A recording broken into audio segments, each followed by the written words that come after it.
I will record. Salamat sa isang nag-thumbs up. Okay, so let's proceed. PowerPoint. Okay. Can you see now my screen? May mga ulap-ulap sa paligid? Yes, ma'am. Okay, thank you. So for the week, we will discuss about still under text and text connections, but more of applying critical thinking skills. And that is identifying or formulating evaluative statements. Okay, so this is one way of showing one's critical thinking skills as well as critical reading by formulating evaluative statements. Okay, now the following are our most essential learning competency that we have to achieve at the end of the lesson, in which we have to formulate evaluative statements about a text read, which is formulating assertions and counter. Okay, and of course, specifically, you have to learn how to determine how textual evidence is used in validating assertions and counterclaims made in a text, and write a critique, okay, of a selected text on the basis of its claims, context, and properties of a well-written material. Okay, so let's start. Wala na tayong mga introduction na mga activities. Let's go direct to the discussion. So let's have first, what do we mean by formulating evaluative statements? Even though it is already mentioned during our last discussion as part of formulating reasoning or critical reading, okay, we have to understand better what do we mean by formulating evaluative statements. Okay, who would like to read? May see a raised hand. You may participate by raising your hand, by unmuting your microphone. Okay, yes, Fidel, please read. You may also answer in the chat box if you want.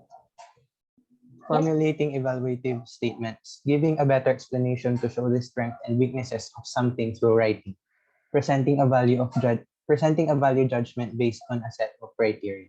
Okay, giving a better explanation about the strength and weaknesses. Okay, so when you are formulating evaluative statement as a writer, okay, you have to explain why you consider this strength as a strength and the other one as a weakness. Okay, so you have to base that on the evidence that you have gathered in writing, because in writing, especially an academic paper, you don't have to write based on your own opinion, based only on your preference, but you have to write something in which your readers could gain some information. And of course, you have to use your evidences, okay, to justify your claim or to justify your assertion or your argument. Okay, then giving a sound judgment, pag sinabi natin value judgment or a sound judgment, it means that you're giving a judgment based on valid reasons or proof. Okay, you cannot say that you're giving a sound judgment if you don't have any evidences. Okay, so reading a text carefully, okay, and critically grasping the essence of the text and checking for possible policies in the argument could help you formulate evaluative statements. Still, applying critical thinking and critical reading. So hindi ka naman makakapag-formulate ng mga judgment or reasoning unless you have really read critically the entire material or text. Okay, so that is how you formulate evaluative statements. And there are two ways in which you could formulate evaluative statements. So the first one is through formulating assertions, which is your assertion is based on the content and the properties of a text read, while the other one is by formulating counterclaims, which is a response to a claim or assertion given made in the text read. So both of this, okay, both of this require critical thinking and critical reading at the same time. Okay, so tandaan natin na. Okay, now let's start with formulating assertions. How do we formulate assertions, or what do we mean by assertions? Okay, who would like to read? What do we mean by assertions? Yes, Sharmaine.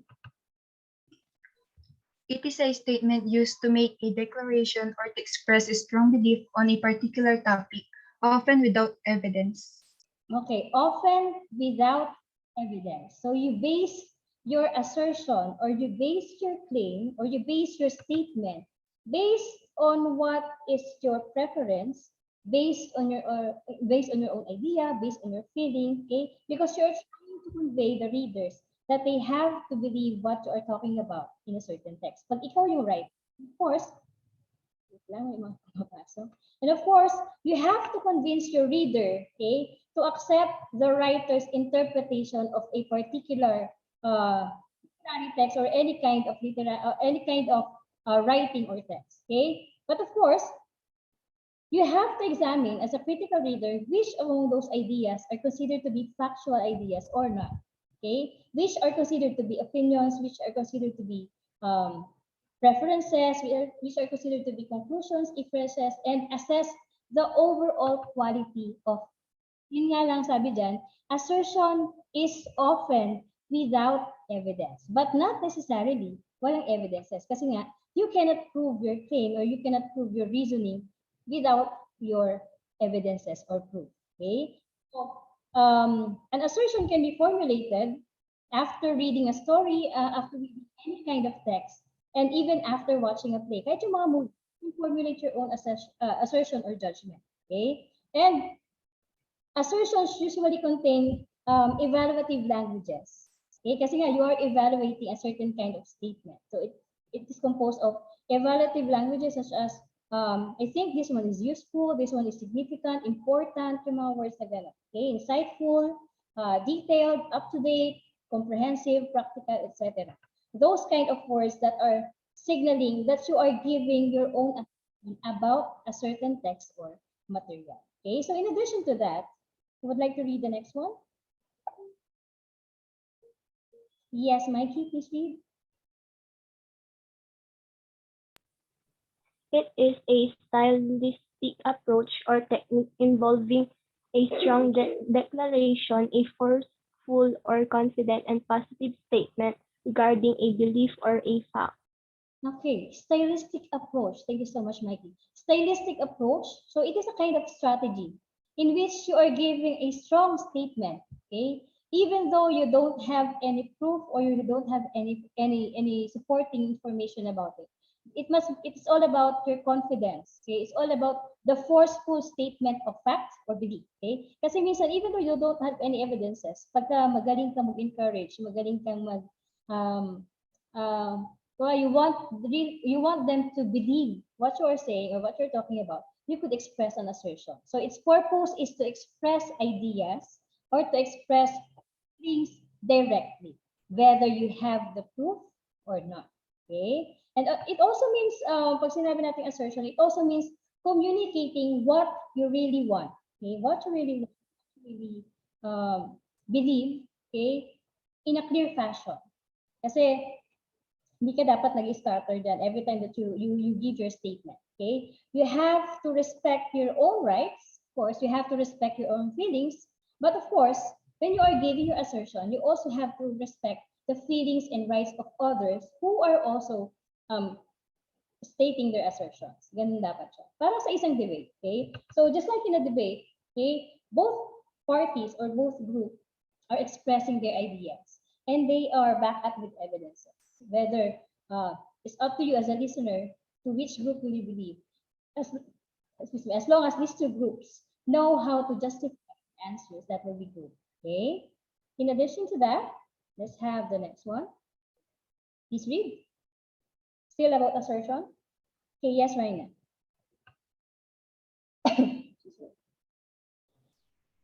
As defined by Chongson, 2016, assertions or declarative sentences that claim something is true about something else. These sentences may either be statements of truths or opinions. It claims something is true about something else. Okay, so you are giving an appropriate expression of your own feelings, of your own opinions, and your needs. That is according to Chongson of 2016. So that is a declarative sentence. Okay, yung sentence na nag-end sa period, alam niyo naman ang declarative sentence. Okay, this is one way in which you have to convince your readers, or even when you're speaking, you have to convince your listeners, okay, that they have to accept your claim by formulating this kind of assertions. And what are these kinds of assertions that we're talking about? Kanina pa natin sinasabi that assertion is a statement, it is a claim in which you're trying to convince people to believe your statement or your feeling. So what are those four kinds of assertions? So assertions could be a statement of fact, could be a statement of opinion, a statement of convention, or a statement of preference. Okay? May part na medyo nakakalito si statement of facts and convention because both of them may sound factual, at ganun din si opinion tsaka si preference. Dito medyo nagkakaroon ng konting, okay, ng konting pagkalito yung mga students natin even before. Okay, but we will try to identify how are these four different from one another. Okay, so let's start with the statement of fact. Okay, what do we mean by statement of fact? Who would like to read? Okay, Gian, please read. This is a statement that can be proven objectively by direct experiences, testimonies of witnesses, verified observations, or the result of a research. Okay, very good. If you can still remember before, di ba, we discussed about claim of fact. Okay, they are factual, they can be proven objectively. However, if there will be some question, okay, regarding the objectiveness, okay, or the objectivity of this statement, once na na-divide, okay, na-divide yung ng mga audiences or ng readers, that means it's not a statement of fact, but it is actually a claim of fact. But this one can be proven objectively. Okay, there are no questions asked. Kasi there are some evidence which you could use to prove, okay, the correctness or the accurateness of this kind of statement, because you can use their experiences, testimonies, okay, mga surveys, mga observations, verified observations, of course, and the results of research. Okay, so remember that facts are statements that can be proven or they can be checked. Okay, so we can check facts by conducting some sort of experiment. Okay, pwede rin kayo mag-conduct ng mga observation. Okay, so you have to take note of those observations that you could have. Kailangan merong consistency when it comes to the observation, or by verifying or by checking the facts with a source document. Kailangan pa rin natin ng evidence. Okay? So, it can be through the use of statistics kasi kailangan natin ng mga numbers, dates, ages, okay? And facts may include specific information about a person, a place, or a thing because they could be used as references in case you want to prove the accuracy of a certain statement. And that is for a statement of fact. Okay, let's try this one as an example. Okay, will you please read this example that we have here? Who would like to read? Okay, yes, Gian, again, please read. The Sampaguitas roots are used for medicinal purposes such as anesthetic and a sedative. Okay, do you think what makes it a statement of fact? That the Sampaguitas roots are used for medicinal purposes such as an aesthetic and a sedative. What makes this a statement of fact? Anyone? Okay, yes, James. We can get some information based on the research studies po. Okay, if you can see based on research studies, yes, you may check or you can directly verify if this statement is correct by what? Using the experience or even by using reliable research reports or researches that can be used to prove that really Sampaguitas roots are used for medicinal purposes. So you have the basis. Di ba sabi natin kanina, an assertion is often without evidences. Pero dito sa statement of fact natin, meron siyang evidences kasi nga kailangan natin yun to prove, okay, one statement or assertion. Okay, so that is for the statement of fact. The next one is what we call the statement of opinion. So what is in a statement of opinion? Who would like to read? Okay, yes, Lawrence. Opinions are based on facts but are difficult to objectively verify because of the uncertainty of producing satisfactory proofs of soundness. Okay, it is difficult to objectively verify. That's correct. Why? Even though opinions are based on facts, sabi nga natin, it is hard to verify the statement objectively since there is a possibility that this one, okay, is true to this one while the other one is not true to the other one, okay, to the other group, okay. They are based on facts, okay, but it is difficult for us to objectively verify because of the uncertainty of the producing satisfactory proof of soundness. Mean to say, an opinion is a statement that cannot be proved or checked, unlike a statement of fact. Ito mahirap siyang i-check because it's more of telling one's thought. It's all about telling one's feelings or telling about one's belief. Okay. So usually in a statement of opinion, okay, a conclusion reached by someone after looking at the facts, but of course, these are based on what people believe to be facts. Kasi even though may mga nag-exist na mga researches, mga surveys, and other information that could clarify the truthfulness of something, see, some people who don't believe right away, okay, who also have their own information or their own idea about it. So pag nagiging debatable, it's not a statement. That could be considered a statement of opinion because one person's probable fact, okay, can be seen as others as a probable lie. So they divide nga, kaya nagiging siyang statement of opinion. So there will be differences, okay, as far as opinion is concerned. So this kind of statement is open for disputes, for debates, or for arguments. Kaya siya nagiging statement of opinion. Okay? So, for statement of opinion, we can use any of the following clue words or mga signal words so that we could think that this one is statement of opinion. Pag sinabi natin yung I think, I believe, it seems like, always, never, most, least, worst, and greatest, or other kind, okay, of statement, okay, that signifies that we are telling our own opinion, then that is considered to be a statement of opinion. So we could recognize a statement if it is a fact or an opinion by asking yourself, do you think this statement could be proved? Or if the answer is yes, you mean to say that statement is a fact. Pero if your answer is no, then that statement could be considered as an opinion because your ideas are already divided. So that is for a statement of opinion. Okay, for example, yung mga nagchat sa akin, hindi ko pa ma-open later on. Okay? So let's have here an example of a statement of opinion. Who would like to read? Okay, Christian. The popularity of Sampaguita flowers is most evident in places of worship. Okay, it is most evident in places of worship. Now, what makes this a statement of opinion? Anyone? Okay, yes, Gian?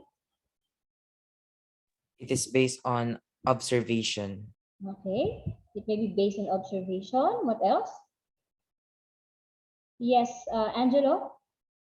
Ma'am, it's hard to prove po because there are a lot of factors that has to be considered. Okay, there are other factors that can be considered. Now, let's go. Who would like to answer any other answers? Meron pa ba?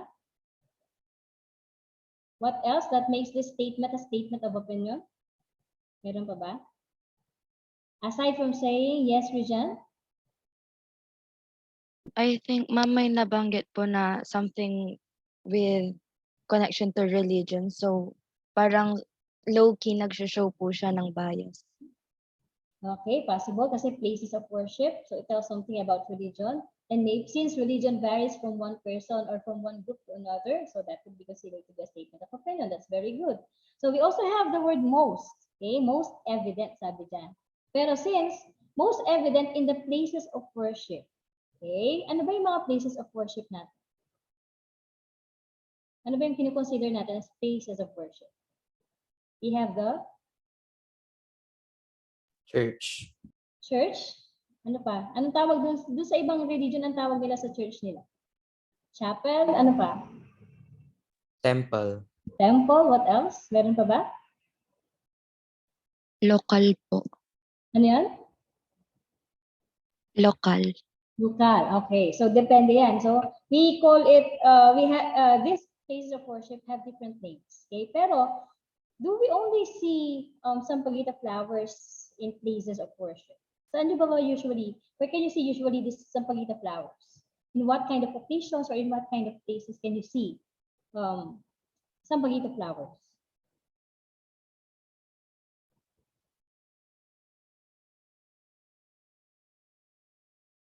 Wala na?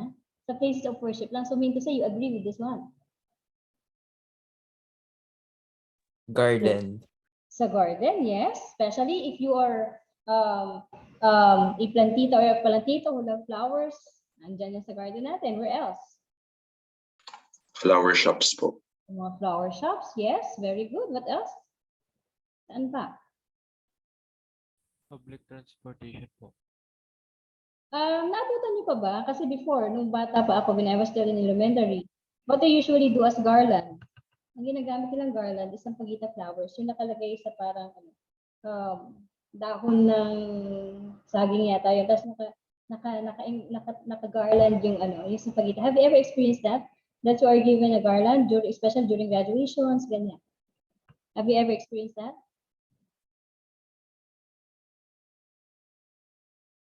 Hello? May kausap pa ba ako? Na-experience niyo ba yun? Hindi.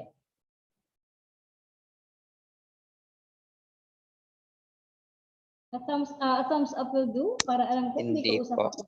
Hindi. So hindi niyo na talaga siya naabutan.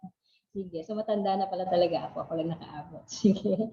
Pero there are some, hindi lang siguro during the places of worship, especially during mga funerals, di ba? May mga flowers na binibigay, but still, okay, they are not only considered to be places of worship. So we cannot say that this one is a factual statement, but it is a statement of opinion since it is based on, an observation that needs to be proven. Okay? It needs to be proven by studies and repeated observation. There should be consistency, okay, as to the accuracy of this kind of observation. And of course, there are too many factors involved that makes explicit judgment difficult. So this could be considered as a statement of opinion. Okay. The next one is what we call statement of convention. What do we mean by statement of convention? Okay.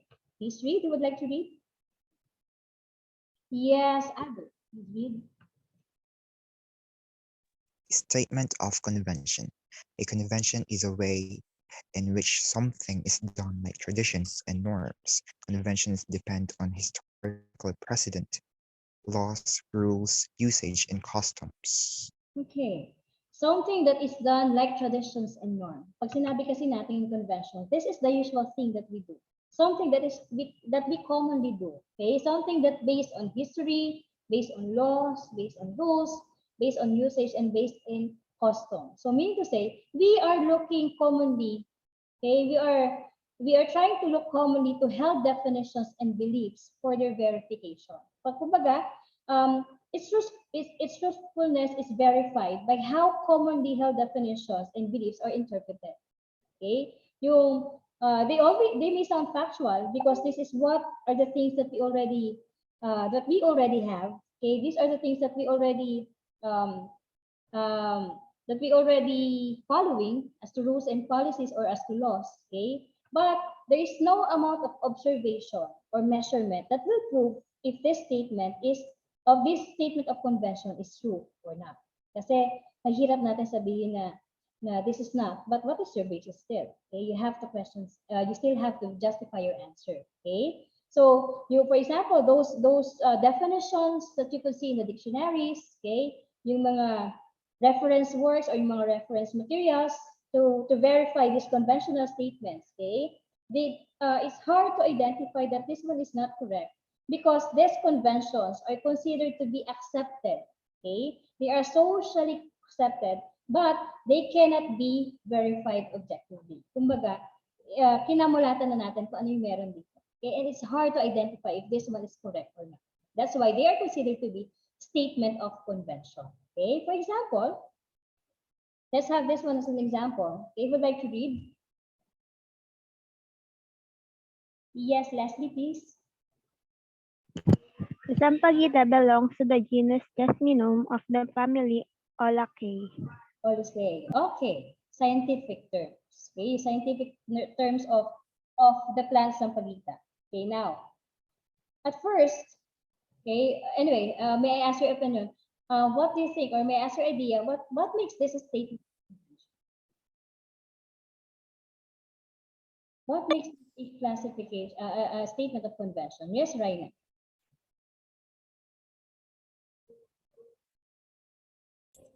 Kasi ma'am, it is based on a classification system made up by the scientists po.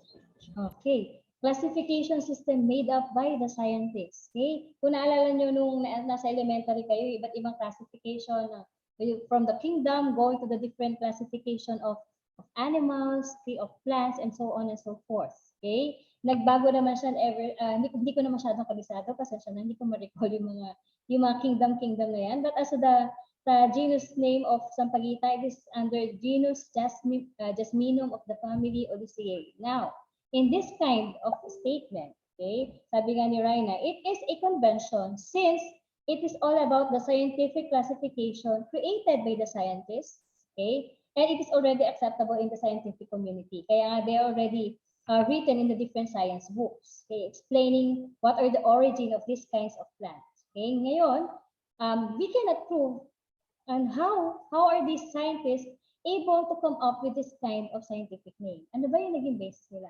Okay, it's hard for them to explain it objectively, but since this is already the conventional way in which we identify, okay, the origin of a certain matter or a certain thing that is existing around us, okay, we are still accepting this kind of information.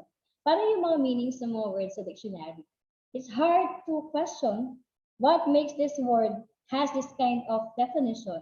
Ang hirap i-prove that this one really is acceptable definition. Yun nga lang, hindi natin ma-question since we are already accepting it, socially accepting the meaning of those kind of definitions. Kaya nga, they are called as statement of convention. Okay? The next one is, the last one rather, is the statement of preference. Okay, so what makes this statement of preference different from the other statements that we have mentioned a while back? Okay, would like to read? Would like to read? Okay, yes, Janine, please read. Preferences are based on personal choice. Therefore, they are subjective and cannot be objectively proven or logically attacked. Okay, thank you so much. Based on your personal choice, and no one could question you if that is correct or not, because that is your personal preference. And usually when you are giving your personal choice, most of the time, it is something that is subjective in nature. Okay, so these statements go to the heart of our values and beliefs.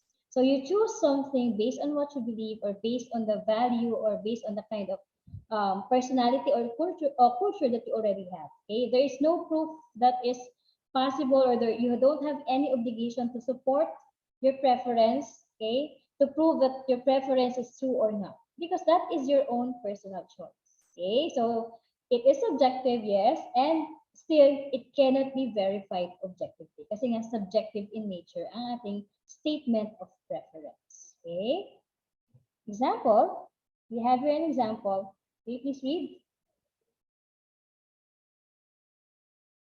Who would like to read? Okay, yes. Okay, Jabez, please read. Sampaguitas are the most beautiful and most fragrant of all flowers. Okay, the most beautiful and the most fragrant of all flowers. Okay, what makes this a statement of preference? Okay, yes, Fidel.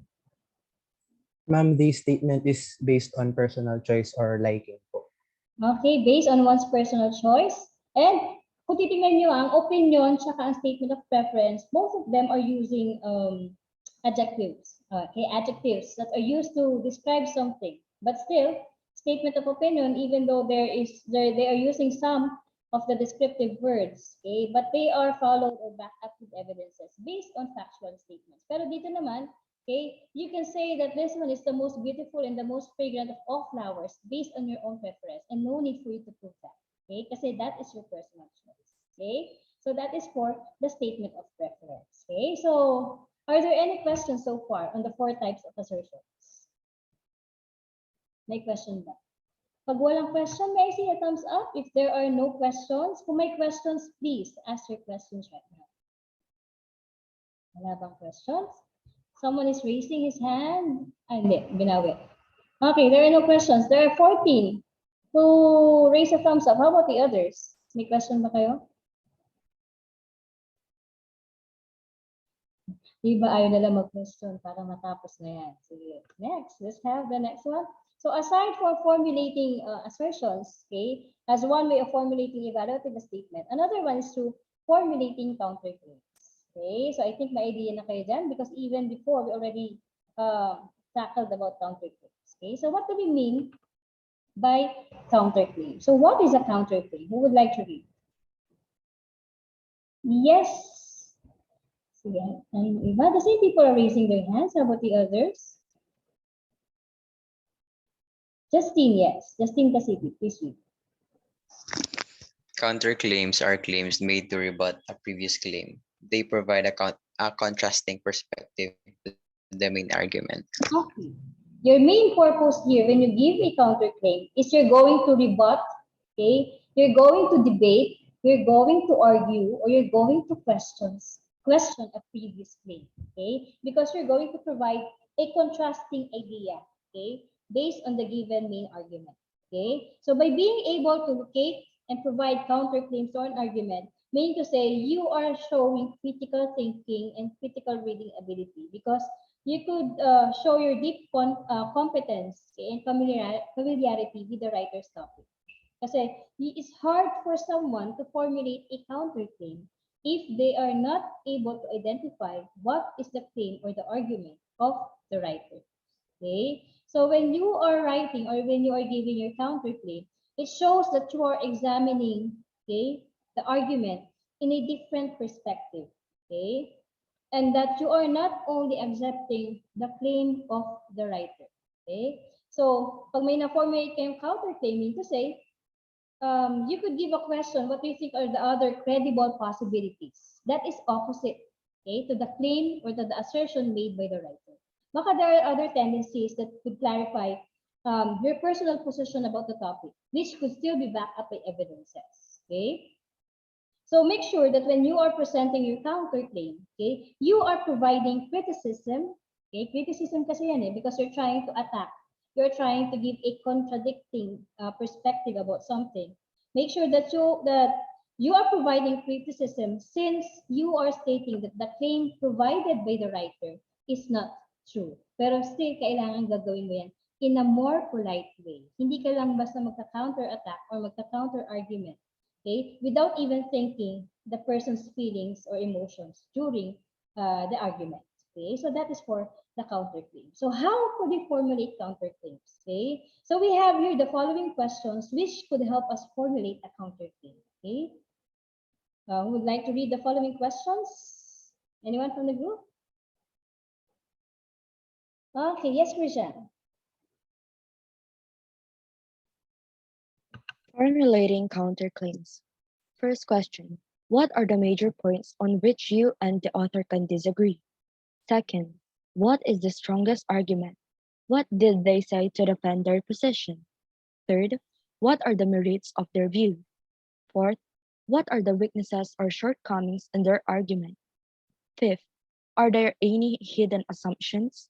And the last one, which lines from the text best support the counterclaim you have formulated? Okay, so once you ask yourself the following questions, okay, you need to say you are really evaluating or analyzing the text that you have read. Because you may ask yourself, what do you think, what are the point of disagreement? What do you think is the statement that could make you disagree with the point of the author? So kailangan at first, you should be able to identify what you think is the main point or the main argument of the author. And do you think do you agree or do you disagree with that kind of point presented by the writer? Okay. What do you think is the strongest point or argument of the writer? Do you think the writer was able to defend or was able to explain or justify the argument given? Or what are the merits of their view? Pag sinabi natin merits, do you think we're talking about here the credibility and the reliability of the reasoning given by the writer? Okay. Are there any weaknesses when it comes to the presentation of the argument on the part of the writer? Or are there any hidden assumptions which you think may contradict the own argument of the writer? Or which lines from the text best support the counterclaim that you have nakasulat dyan, that you have formulated? Kasi there are cases in which even though you are trying to build up your own argument, pero meron tayong naisasama, okay? There are some reasoning which are really contradicting our first argument. So you have to look for those lines, okay? Lines that from the text of the writer itself that you think could support your counterclaim. Ibig sabihin sa debate, once you have mentioned an argument or you have mentioned an explanation that supports the other side's argument, automatic matatalo kayo sa isang debate. Okay? So you have to very critical as far as analyzing the content of the text. Okay? So ganun po sa pag-formulate ng counterclaims. Okay? So what are the steps in writing a counterclaim? Okay? Tandaan natin to kasi i-apply nyo ito later on your performance task. Okay? So what are the different steps in writing a counterclaim? So the first one is, who would like to read? Would like to read the first one? Yes, Raina.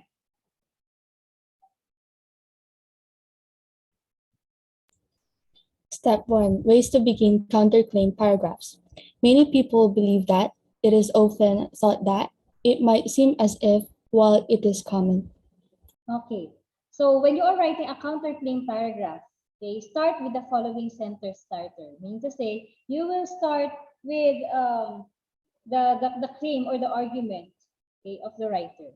This is what many people believe that. So it is often thought that. Okay, kumbaga, you're giving an introductory paragraph, okay, that is presenting what is the usual claim or argument of most people who are believing this kind of topic or subject matter. Okay. Next step is, who would like to read the next step? Yes, James. Step 2. Ways to transition from the opposite side back to your opinion. What this argument fails to consider is, this view sounds convincing at first, but although the core claim is valid, it suffers from the flaw in its. Okay, so after presenting, okay, the argument, okay, so syempre you have to present the two sides of the argument. So at first, you have to present the argument that is believed by most of the people. Then after that, you have to give now your opposite or your counterclaim, okay? For example, what this argument fails to consider is, or this view sounds convincing at first, but, okay, although the core claim is valid, it suffers from the flaw in its. Now, what do you think are the contradictory arguments that you could use, okay, to counterattack or to rebut the first statement that you have given? So make sure mas matimbang, okay, your argument weighs more compared to the other one. Kasi pag mas maraming justification or explanation yung first argument, meaning to say, okay, your counterclaim could be in question. What are you giving this kind of or this kind of counterclaim if this one weighs better than the other? Okay, so make sure you're going to provide more explanation and justification once you give your counterclaim. Okay, and we have your step 3. Would like to read step 3? Yes, Riza, Jean Riza. Step 3. Write a counterclaim. Use one of the sentence starters in step 1. Remember to transition back to your opinion. Use one of the sentences starters in step 2. Okay, so those the first two steps present the starters, the sentence starters for the claim presented by the writer and your counterclaim. Okay, if you are arguing with the claim presented by the writer, then that's the time in which you could write now a counterclaim. But make sure before writing a counterclaim about an argument, make sure that you already search for the different justifications and explanations that you will use to make your counterclaim credible and reliable. Okay, so that's the time that you could write a counterclaim. Okay, let's have this as an example. Okay, would like to read our given example? Who would like to read? Yes. Ito lang hindi ko natawag. The same people are raising their hands. How about the others? Magbabasa lang po. Aha. Yes, Matthew. Please read.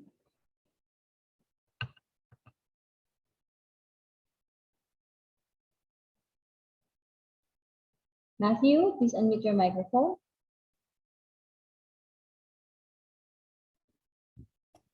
It is often thought that social studies is the favorite academic class for junior high school students. However, what this argument fails to consider is that science allows for more hands-on activities.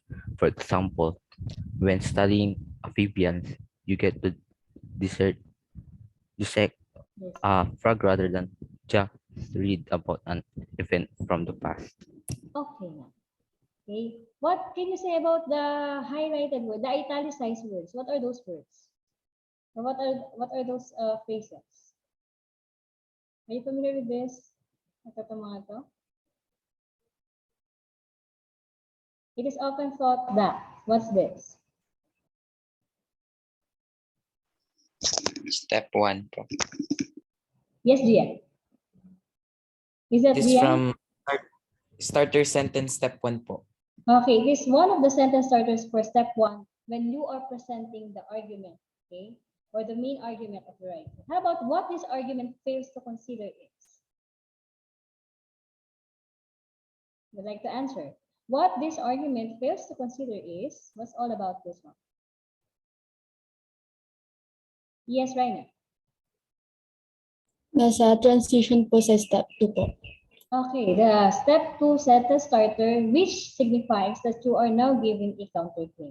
Okay, now, what do you think is the main argument of the writer here?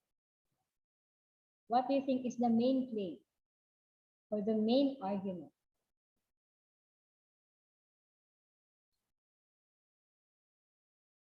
Main argument. Anyone who would like to try? What do you think is being talked about in the sentence? What is our main argument? Yes, Risha. The favorite academic class for junior high school students. Okay, the favorite academic class for junior high school. So, in this given kind of statement, it is argued by the writer that the social studies is the favorite academic class. But it is counterattack. It is a counterclaim is given in which what we think for the writer is the favorite academic class, which is not social studies. So what is that subject? Siguro kayo din favorite niyo. Yes, Raina. Science po.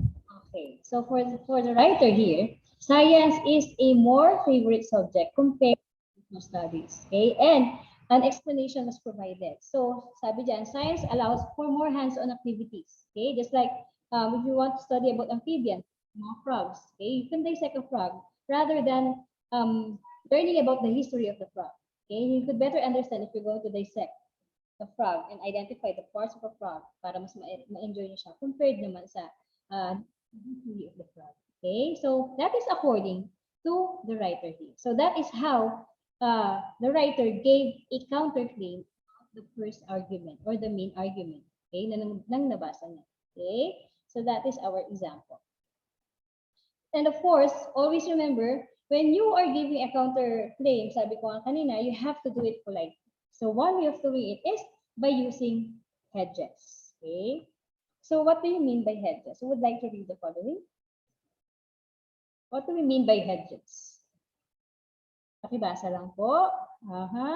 May I call on those people who don't? Hanap ako ng iba pa. Hindi ko pa naririnig yung boses.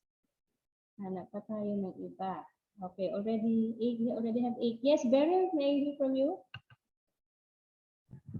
Hedges is a word or phrase that minimizes negative impact of all criticism.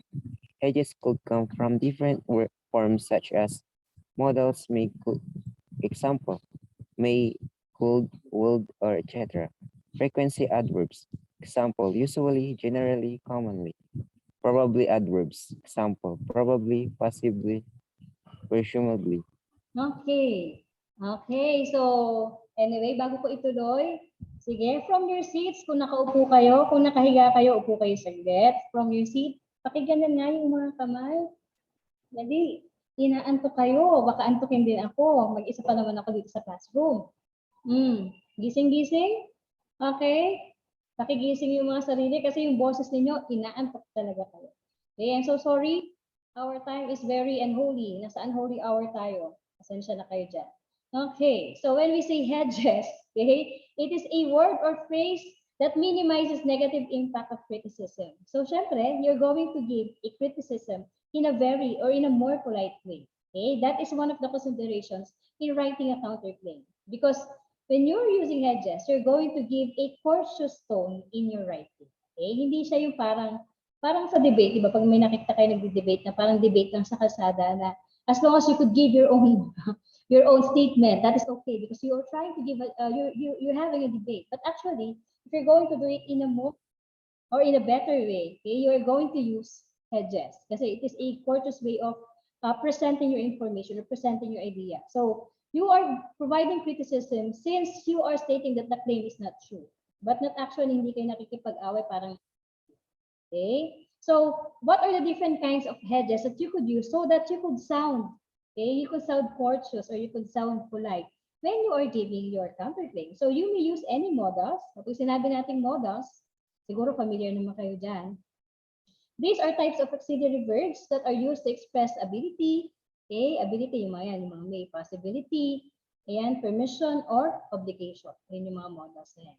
Pag sinabi naman frequency adverbs, alam niyo naman ang adverb is a word that is used to modify a verb, an adjective, and another adverb. So pag sinabi natin adverb of frequency, how frequent, how often, okay, do you usually do it? So usually, generally, commonly are just some of the examples. Pag sinabi naman natin probability adverb, from the word probability, what are the possible things that may happen? So probably, possibly, presumably. So you may use this as your way of presenting your counterclaim in a more polite way. Okay, so for example, let's have this as our example. So would like to read. Yung energetic na boses ha. Pakipantayan yung pagiging energetic ng boses ko. Kahit nag-iisa lang ako dito, mamaya may sumagot sa akin dito. Who would like to answer? Yung iba naman. The same people are raising their hand. How about the others? Yes, Ed Lanela. Let's read the examples. Examples. Obesity is caused by the bad food choices being offered by the food industry. Obesity is probably caused by the bad food choices being offered by the food industry. Okay, thank you so much. What is the hedges or the hedges that we use in this kind of statement? Dali naman siguro identify. Ano yung hedge na ginamit natin? Yes, Fidel. Probability adverbs po, ma'am, yung probably po. Very good. We use the word probably as an example of a probability adverb. Okay, so this one, if you can say, okay lang naman ito, pero very straightforward, and it may cause other people to misinterpret the tone of your voice. If you will say that obesity is caused by the bad food choices being offered by the food industry. Very, very, very serious yung tone niya. Okay, but since you are giving your counterclaim, okay, you're trying to give it in a more courteous or polite way, you may use the word probably. Obesity is probably caused by the bad food choices being offered by the food industry because you're giving them a possibility or a probable answer, okay, based on the counterclaim that you are prepared. Okay, and that is all about our lesson for the week. Okay, any question? Any questions so far? So we are now 49, 48 ang nag-attend from 2 sections. Are there any questions? Walang questions? Okay, yun ang tanong ko. Wala bang question? At thumbs up, may isa thumbs up kung walang question. Siguraduhin nyo lang na naiintindihan ninyo at nagta-thumbs up kayo. Okay. Sure, naiintindihan? Sige. Wait, there's more. Okay now. Allow me to explain to you our activity for the week. So we are now in topic 2. About formulating evaluative statements. Ito naman very, very right. Okay. Formulating evaluative statement. Nandito na tayo sa topic 2. Video discussion still. We have here the PDF copy of the module kung wala pa kayo. Attendance sheet. Ayan. I-send ko na dito sa ating sa chat box natin para habang nag-explain ako, pwede na kayong mag-start na mag-attendance. Dito muna para makita ko kung ilan yung nag-attend. And this is the, okay, open ko pala yung attendance sheet. Baka hindi ko pa siya na-open. Okay, open namin nag-respond. Okay. Then, we have 2 activities for the week. So, we have here summative assessment number 1, which covers topic 1 and 2. And we also have here performance task, which is entitled The Scale of Math, the Egyptian Afterlife. Okay. Explain ko muna yung sa summative test 1. Yan. So, we have here yan.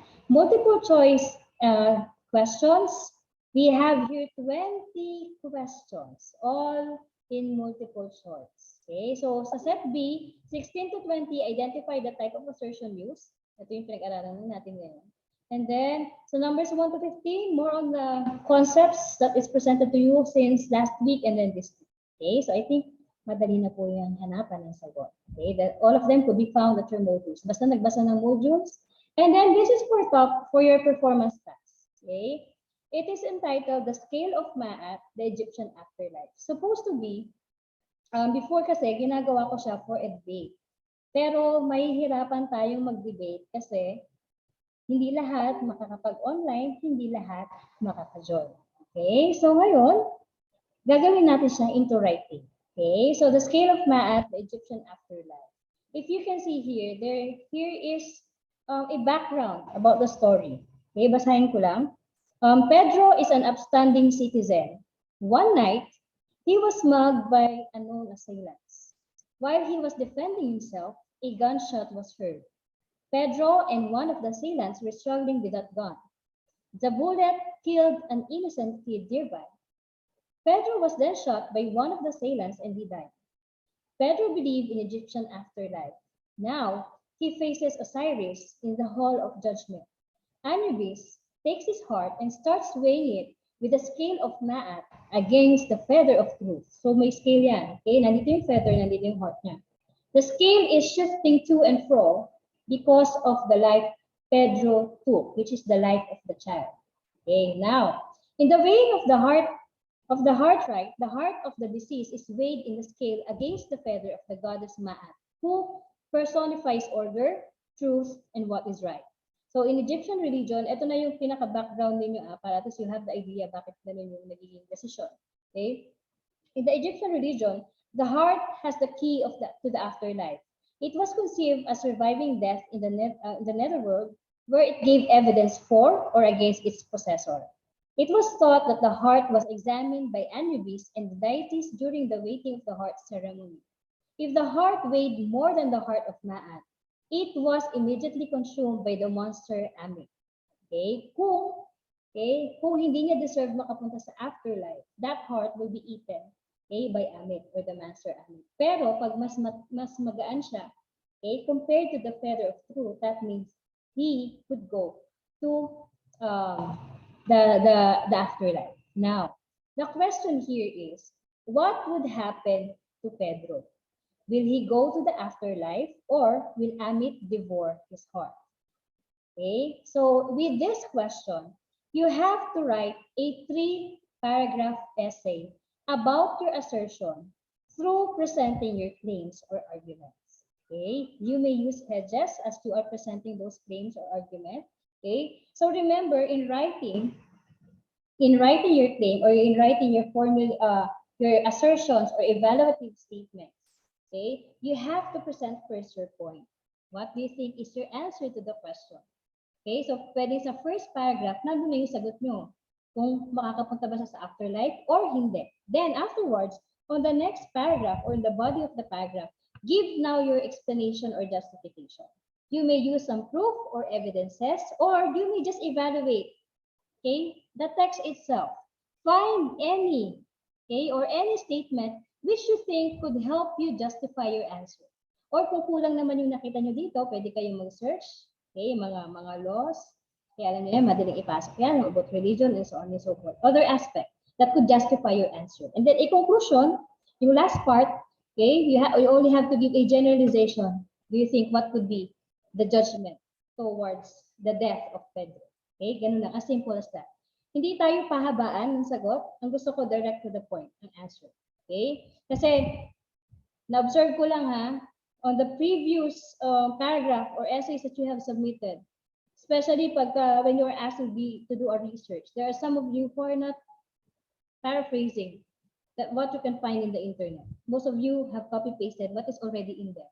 Kaya ang nangyayari, pare-parehas yung sagot kasi pare-parehas kayo ng naging sources doon. Okay? Yeah, you can use, may mga paraphrasing tools, alam niyo yan for sure. Okay? Pwede nyo gamitin yung mga yon if you want to rephrase or paraphrase your answers. But not necessarily copying what is already in the internet. You may rephrase it or paraphrase it. Much better. Para at least mas magiging personal yung dating mo. But still, if you're going to use some resources, don't forget to cite, okay? Give proper citations to the original author or source of the writing. Okay? May question ba dito? So, you open ko na siya since na-explain ko na siya ngayon. Okay, are there any questions?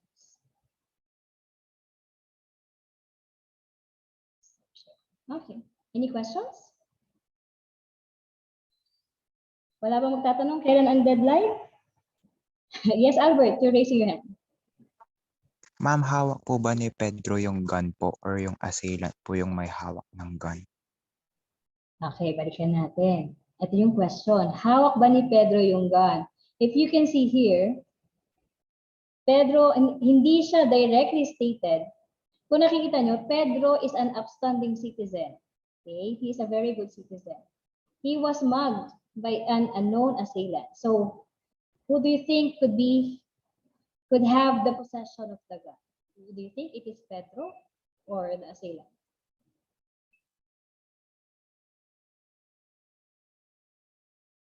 No. Okay, with that idea, sa palagay niyo, sino yung may hawak ng gun? Yung assailant. Yung assailant ang may hawak ng gun. Okay? Now, you have to prove that. Paano siya ipo-prove? Pwede kayong kumuha ng isa doon sa i-share ko ito. Pwede kayong kumuha ng isa sa mga sentences dito that could prove that what you have mentioned is correct. So sabi nga dyan, di ba? He was mugged by an unknown assailant. So usually, when you are mugged by someone, automatic that person could have a possession of any kind of